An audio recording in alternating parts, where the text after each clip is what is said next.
Hello guys, मैं केशी आपका स्वागत करती हूँ हमारे इस डिजिटल प्लेटफॉर्म पर। हम पढ़ रहे थे भारतीय संविधान की शुरुआत। इसके अंतर्गत हम लोगों ने कल महत्वपूर्ण जो चार्टर्ड एक्ट थे वो देख लिए थे। पहले मैं थोड़ी बहुत कल की क्लास के बारे में थोड़ी जानकारी दे देते हैं। कल हमने पढ़ा था कि भारत में किस प्लासी और बक्सर के युद्ध के बाद से भारत की सतह पर ब्रिटिश कंपनी का शासन हुआ और ब्रिटिश कंपनी पर कंट्रोल करने के लिए जो ब्रिटिश सत्ता थी समय समय पे कई सारे चार्टर्ड एक्ट लेकर आई। तो कल हमने महत्वपूर्ण चार्टर्ड एक्ट देख लिया था। फिर उसके बाद से आज हम पढ़ेंगे अधिनियम।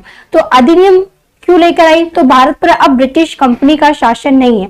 1857 की क्रांति हो चुकी है। 1857 की क्रांति के बाद से भारत पर ब्रिटिश कंपनी के शासन की जगह अब ब्रिटिश सत्ता खुद ही भारत पे शासन कर रही है। और उस समय भारत का प्रशासन करने के लिए जो वो कानून लेकर आई उसे हम कहते हैं अधिनियम या एक्ट कहते हैं। तो आज हम पढ़ेंगे जो महत्वपूर्ण अधिनियम थे उनके बारे में। चलिए शुरू करते हैं। देखिए, हम लोगों ने कल 1773 का regular act, Pitt's India act, 1786 का ये सारे एक्ट कल की क्लास में देख लिए थे। आज हम देख लेंगे, आज की जो क्लास होगी वो यहां से शुरू होगी। भारत शासन अधिनियम 1858 क्या था? तो देखिए, भारत का शासन महारानी विक्टोरिया के हाथों में तथा कंपनी का प्रशासन का अधिकार समाप्त कर दिया गया। यानी कि 1857 की क्रांति हो चुकी है। इस क्रांति के कारण से अब ब्रिटिश कंपनी जो भारत में कई सालों तक उसने शासन किया, अब उसकी सत्ता को समाप्त कर दिया जा चुका है। देखिए, कंपनी का व्यापारिक अधिकार जो था वो 1833 के चार्टर्ड एक्ट के तहत पूरी तरीके से समाप्त कर दिया था। वे 1813 के चार्टर्ड एक्ट में आंशिक समाप्त किया था, पर यहाँ पे कंपनी के सभी तरीके के अधिकार अब समाप्त कर दिए गए। अब कंपनी भारत में प्रशासन नहीं करेगी। अब प्रशासन कौन करेगा? महारानी विक्टोरिया की सत्ता होगी भारत के अंदर। और कंपनी के प्रशासन के अधिकार को समाप्त कर दिया गया इस एक्ट के तहत। ठीक है, गवर्नर जनरल का वायसराय कहलाने लगा। यानी अब जो गवर्नर जनरल था वो वायसराय कहलाने लगा। यानी कि अगर देशी रियासतों के साथ अगर वो संबंध बनाएगा तो वो वायसराय कहलाएगा। यानी देशी रियासतों के साथ अगर कार्य करते समय वो वायसराय कहलाएगा। और वैसे ब्रिटिश क्षेत्र में शासन करते समय वो गवर्नर जनरल का नाम दिया गया। भारत के पहले वायसराय कौन थे? कैनिंग थे। क्योंकि जब 1857 की क्रांति हुई थी तो उस समय गवर्नर जनरल कौन था? कैनिंग था। फिर 1858 का अधिनियम आया और इसके बाद से जो वायसराय बना तो वो भी कैनिंग बना, लॉर्ड कैनिंग। ठीक है, लॉर्ड कैनिंग भारत के प्रथम वायसराय भी थे। Board of director, board of control को समाप्त कर दिया गया। जो ये बोर्ड ऑफ डायरेक्टर 1884 का जो पिट्स इंडिया एक्ट थे ना, उसमें द्वैध शासन की शुरुआत हुई थी। द्वैध शासन क्या होता है? द्वैध शासन जब सत्ता पर दो लोगों का काबिज हो तो फिर उसे हम द्वैध शासन कहते हैं। जैसे कि यहाँ पे बोर्ड ऑफ डायरेक्टर और बोर्ड ऑफ कंट्रोलर है। ठीक है, यहाँ पे बोर्ड ऑफ डायरेक्टर का काम क्या था? व्यापारिक गतिविधियां। और बोर्ड ऑफ कंट्रोल उस समय की राजनीतिक मामलों को देखती थी। तो इस तरीके से दो अलग अलग लोग प्रशासन करते थे। तो ये अलग अलग को जब दो अलग अलग लोग प्रशासन करते थे तो हम द्वैध शासन कहते थे, द्वैध शासन कहा जाता था। इसकी शुरुआत 1784 की पिट्स इंडिया एक्ट के तहत हुई थी। ठीक है, अब इसे क्या किया गया?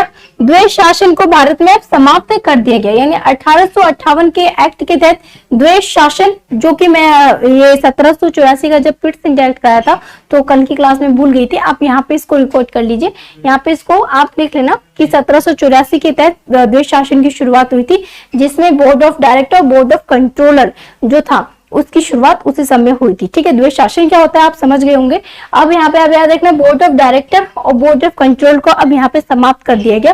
क्यों? क्योंकि अब ये लोग ब्रिटिश कंपनी से संबंधित थे। तो ब्रिटिश कंपनी की कोई भी चीज ब्रिटिश गवर्नमेंट रखना ही नहीं चाहती थी, क्योंकि वो शासन का एक नया स्वरूप भारतीयों के सामने रखना चाहती थी, ताकि भारतीयों के अंतर्गत जो ब्रिटिश सत्ता के, ब्रिटिश कंपनी के प्रति जो विद्रोह की भावना थी उसको वो शांत कर सके।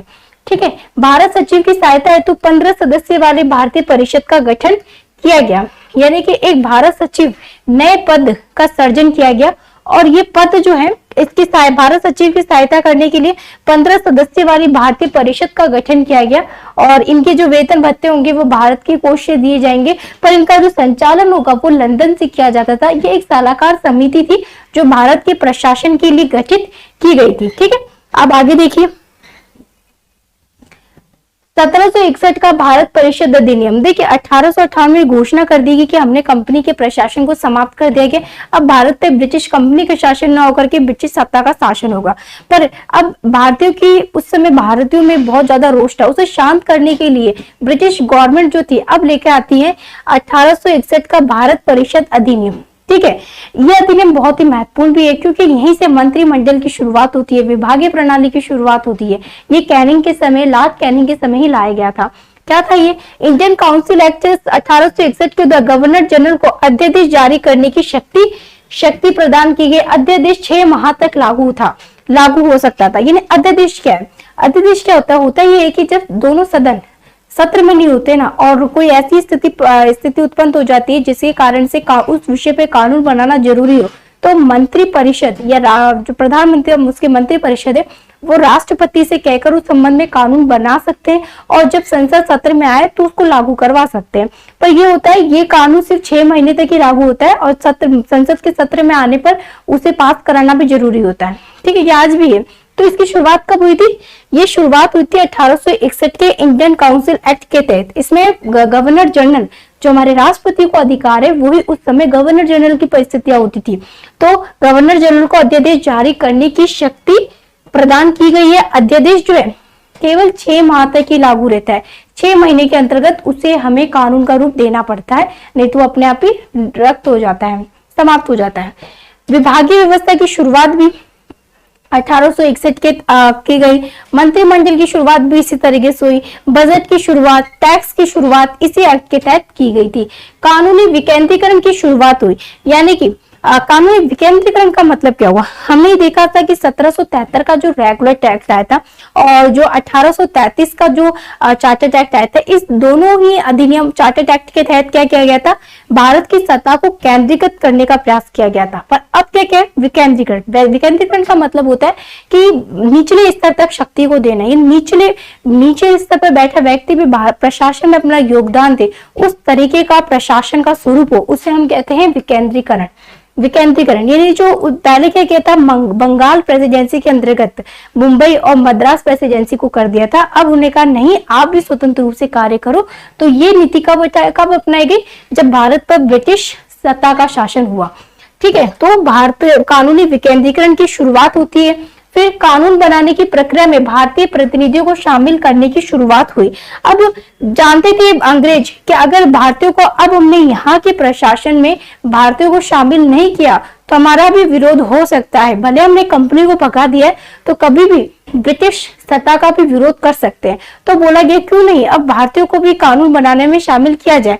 तो इसी समय 3 लोगों को शामिल किया गया था। पटियाला के राजा थे, बनारस के एक राजा थे, और एक थे दिनकर राव। इन 3 व्यक्तियों को कानून बनाने के लिए शामिल किया गया। तो 1861 में जो महत्वपूर्ण बातें थी, जो कि आपको याद होनी चाहिए, वो मैंने आपको एक्सप्लेन कर दी। अब आगे देखिए, 1892 के अधिनियम की विशेषता क्या है? 1892 का जो अधिनियम है ये भी बहुत ही महत्वपूर्ण है। इसमें क्या प्रावधान किया गया? बजट पर विचार करने और बहस करने का अधिकार दिया गया, और परंतु इस विषय पर सदन में कोई प्रस्ताव रखे या मत देने का अधिकार नहीं है। यानी कि ब्रिटिश जो है बहुत ज्यादा खर्चे करते थे, अब उस पर कंट्रोल करने का भी अधिकार जो है दे दिया गया। ठीक है, अगर सरकार कोई बजट लेकर आती है, अब उस पर बहस कीजिए। बहस करने का अधिकार तो दे दिया, पर इस विषय में सदन में कोई प्रस्ताव रखने या मत देने का अधिकार इसमें नहीं दिया गया। यानी सरकार के विरुद्ध आप अब कुछ बोल नहीं सकते, बहस कर सकते हो, पर उसमें कुछ उनके खिलाफ कोई प्रस्ताव नहीं लेकर आ सकते। पर आज हमारे प्रस्ताव लेकर आ सकते हैं। ठीक है, फिर उसके बाद से कटौती प्रस्ताव होता है। कटौती प्रस्ताव के बारे में हम पढ़ेंगे कि उससे सरकार भी गिर सकती है अगर वो पास हो जाता है तो, परंतु उस समय ऐसा अधिकार इस समय नहीं दिया गया। विधि निर्माता संस्था में आंतरिक सदस्यों की संख्या 10 से बढ़ाकर 16 की गई। यानी कि अब ब्रिटिश प्रांत, ब्रिटिश क्षेत्र, ब्रिटिश अधिपत्य क्षेत्रों में वृद्धि हो चुकी थी। इतने बड़े ब्रिटिश सत्ता को बहुत बड़ा भूभाग भारत का मिल चुका था। तो ऐसे में इतने बड़े क्षेत्र में प्रशासन करने के लिए कानून की तो जरूरत पड़ेगी। तो इसीलिए क्या किया गया, कानून के सदस्यों के कानून यानी विधि निर्मात्री यानी जो कानून बनाने वाली संस्था, उसमें संख्या को बढ़ा करके 10 से 16 कर दिया गया। सार्वजनिक हित संबंधित प्रश्न 6 दिन पूर्व सूचना देकर पूछे जा सकते, परंतु पूरे प्रश्न पूछने का अधिकार नहीं था। सार्वजनिक हित, अगर देश में कोई मामला चल रहा है तो अगर हम सरकार से पूछना चाहते हैं तो आप उसे 6 दिन पहले सूचना दे दो, कि हम इस प्रश्न पे पूछना चाहते हैं, और फिर आप पूछ सकते थे, पर आप उसने आपको उत्तर दे दिया। संसद में आप कोई मंत्री से प्रश्न पूछना चाहते हैं तो आप उससे पहले 6 दिन पहले बता दो, फिर आप 6 दिन बाद वो प्रश्न आप रखो मंत्री के साथ सामने, पर आप उसके जवाब से संतुष्ट नहीं हो तो आपको पूरक प्रश्न पूछने का अधिकार इस समय तक नहीं दिया गया था। निर्वाचन पद्धति प्रारंभ, चुनाव शब्द का प्रयोग नहीं किया। यहाँ पे इलेक्शन जो निर्वाचन पद्धति थी प्रारंभ हो चुकी थी, पर अभी तक चुनाव शब्द का उपयोग नहीं किया गया था। ठीक है, अब आगे देखते हैं। भारत सरकार अधिनियम 1919, मॉन्टेग्यू चैल्मफोर्ड सुधार अधिनियम, क्या है ये?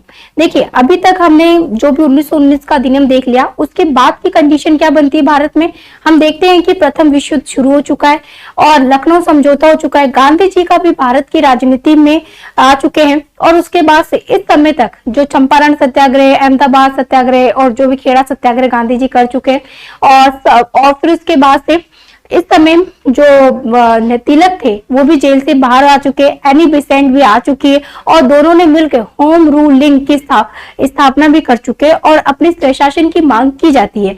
फिर उसके बाद से मतलब काफी मांग की सभी मिल करके आंदोलन करते हैं, और उसके बाद से जो मॉन्टेग्यू होते हैं जो है वो भारत के लिए सुधार, मॉन्टेग्यू चैल्मफोर्ड सुधार को 1917 में घोषणा करते हैं कि हम भारत के शासन का एक नया स्वरूप आपके सामने प्रस्तुत करेंगे, और फिर उसी से 1919 में मॉन्टेग्यू चैल्मफोर्ड सुधार अधिनियम आता है। इसके अंतर्गत क्या है? ठीक है, इसके अंतर्गत है राज्यों में द्वैध शासन की शुरुआत हुई। इसका जनक लियोनिस कार्टिस था, यानी कि इस अधिनियम के तहत राज्यों के अंतर्गत द्वैध शासन की शुरुआत हुई। मैंने आपको द्वैध शासन बता दिया था। द्वैध शासन का मतलब होता है दो लोगों के द्वारा जब प्रशासन किया जाए तो उसे द्वैध शासन कहते हैं, यानी राज्यों के अंतर्गत द्वैध शासन की शुरुआत हुई। इसका जनक लियोनिस कार्टिस था। द्वैध शासन यानी कि महत्वपूर्ण विषय जो राज्यों के थे वो किसको दे दिए जाएंगे?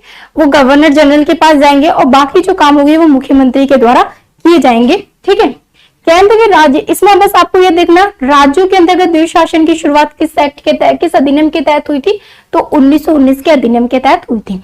ठीक है, केंद्रीय व राज्य बजट को अलग अलग कर दिया गया। अब इसके अंदर केंद्र और राज्य दोनों को अलग अलग, यानी जो संघ सूची और राज्य सूची है, ठीक है, वो यहीं से स्टार्ट हो रही है। देखिए, केंद्र और राज्य के बजट को अलग अलग कर दिया गया, बजट को अलग अलग कर दिया गया, यानी केंद्र का अलग बजट बनेगा और राज्य का अलग बजट बनेगा। केंद्र आज भी तो हमारे यहीं पे होता है, पहले केंद्र बजट प्रस्तुत करता है, फिर सभी राज्य अपने अपने बजट को प्रस्तुत करते हैं। केंद्रीय स्तर पर द्विसदनात्मक विधानमंडल की स्थापना, यानी कि राज्यों के अंदर तो द्वैध शासन की शुरुआत कर दी गई, वही केंद्र में द्विसदन यानी कि 2 सदन बना दिए गए, जैसे हमारे यहाँ पे अभी भी होते हैं लोकसभा और राज्यसभा, तो इसकी शुरुआत आप देखिए यहीं से होती है।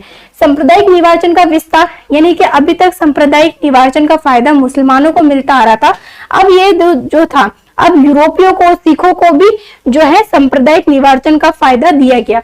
मताधिकार में वृद्धि कर दी गई। उस समय वोटिंग डालने का अधिकार सभी को नहीं था, कुछ लोगों को ही था। सार्वभौमिक मताधिकार नहीं था, यानी कि सभी को वोट डालने का अधिकार नहीं था, कुछ लोगों को दे रखा था, और उसमें भी कई सारी कैटेगरी लगा रखे थे, मतलब कई सारी लगा रखा था कि जैसे कुछ को संपत्ति इतनी होनी चाहिए, आयु इतनी होनी चाहिए, तो मतलब बहुत सारे। हमारे यहाँ पे ये कि आज 18 साल से ऊपर होने पर आप वोट दे सकते हो, पर इस समय यहाँ पे ऐसा नहीं था। फिर आगे देखिए, भारतीय शासन अधिनियम 1935, ये ब्रिटिश शासन का अंतिम अधिनियम था। ब्रिटिश शासन का अंतिम अधिनियम था, क्योंकि इसके बाद से कोई अधिनियम आया ही नहीं, क्योंकि इसके बाद से जो है सेकंड वर्ल्ड वॉर स्टार्ट हो गया, और उसके बाद से भारत अंग्रेजों ने भारत छोड़ा, और भारतीयों के हाथों में भारत की सत्ता आ गई। ठीक है, तो ये ब्रिटिश शासन का अंतिम अधिनियम था। द्वैध शासन प्रांतीय स्तर पर समाप्त करके केंद्रीय स्तर पर लगाया गया, यानी प्रांतों के अंदर जो द्वैध शासन की शुरुआत हुई थी, जिसमें एक गवर्नर और मुख्यमंत्री होते थे, तो अब उन्हें हटा दिया गया। जैसे कि उनको हटा करके अब क्या की गई, केंद्र में द्वैध शासन की शुरुआत, केंद्र में द्वैध शासन लगाया गया, और राज्यों से इसे समाप्त कर दिया गया। ये आईएमपी है, पूछा जाता है कई बार कि कौन से अधिनियम के तहत केंद्र में द्वैध शासन की शुरुआत हुई? तो भारत शासन अधिनियम 1935 के अंतर्गत हुई थी। भारत शासन अधिनियम 1935 इसलिए इंपॉर्टेंट है कि उसमें से बहुत सारी चीजें जो है हमारे संविधान बनाते समय ली गई है। देखिए, फेडरल सिस्टम का उल्लेख यहीं पर मिलता है। फेडरल सिस्टम जहाँ पे केंद्र और राज्य दो सरकारें काम करती है, जिसे संघीय व्यवस्था कहते हैं। दो, तो इस समय एक दो बनाई गई थी, एक तो ब्रिटिश प्रांत और एक बनाया था देशी रियासतें। पर ये कभी अस्तित्व में नहीं आ सकी संघीय व्यवस्था की, यहाँ पे बात जरूर की गई थी पर अस्तित्व में नहीं आ सकी क्योंकि देशी रियासतों ने कभी हाँ नहीं भरी थी इसमें। ठीक है, तो पर फेडरल सिस्टम का उल्लेख यहाँ पे देखने को मिलता है और हम जब आजाद होते हैं तो आगे चल के हम राज्यों के संघ को अपनाते भी है। ठीक है, देश शासन प्रांतीय स्तर पर समाप्त कर केंद्रीय स्तर पर लगाया गया, यानी देश शासन अब राज्यों के अंतर्गत नहीं है पर अब किस में लगाया गया, केंद्र में। ठीक है, अब इस अधिनियम के तहत संघीय न्यायालय की स्थापना की गई, यानी कि हमारा जो सुप्रीम कोर्ट है उसकी स्थापना यहीं पर की गई। आरबीआई की स्थापना भी इस अधिनियम के तहत की गई। वर्मा को भारत से पृथक किया गया, इसे अधिनियम के तहत म्यांमार, जिसे आज वो समय वर्मा कहते थे, उसको अलग किया गया। केंद्र और राज्यों के बीच शक्तियों का विभाजन, यानी संघ सूची, संवर्ती सूची और जो राज्य सूची है उसका कॉन्सेप्ट भी यहाँ तक आया, इसी के अंतर्गत आएंगे। यानी कि हमारे बहुत सारे हमारे संविधान के जो प्रावधान है वो भारत शासन अधिनियम 1935 के तहत 35 पे लिए गए हैं। ठीक है, तो ये तो हो गए हमारे अधिनियम। कल की क्लास में हम अगस्ता और प्रस्ताव, फिर कैबिनेट मिशन जो भारत आई और फिर उसके बाद से जो अंतरिम सरकार का गठन हुआ और जो हमारे संविधान के जो चरण थे और हमारा संविधान लागू हुआ, इसी के साथ ही संविधान की विशेषताओं को देखते हुए हम 22 भागों की शुरुआत करेंगे। आज की क्लास में यही समाप्त करती हूँ। धन्यवाद।